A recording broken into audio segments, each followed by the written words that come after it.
মাঠের সেন্টার পয়েন্টে দাঁড়িয়ে পরিকল্পনা করছেন নেইমার কিভাবে জেতানো যায় সান্তোসকে। সান্তোসের নিজের প্রত্যাবর্তনটা এখনও রাঙাতে পারেননি ব্রাজিলিয়ান সুপারস্টার। এখনও পর্যন্ত একটা গোলের খোঁজে আছেন নেইমার। শুধু তাই নয়, নেইমার যোগ দেওয়ার পর সান্তোস এখনও কোনো জয়ের দেখা পায়নি। সান্তোসের নেইমারের বিলাসী জীবন চোখে পড়ার মতো। প্রাইভেট হেলিকপ্টারে অনুশীলনে যোগ দেন ব্রাজিলিয়ান তারকা।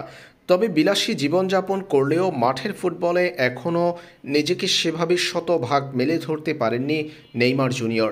তার দলটিতে যোগ দেওয়ার পর থেকে এখন পর্যন্ত সান্তোস দুটা ম্যাচ খেলেছে নেইমারকে স্কোয়াডে রেখে।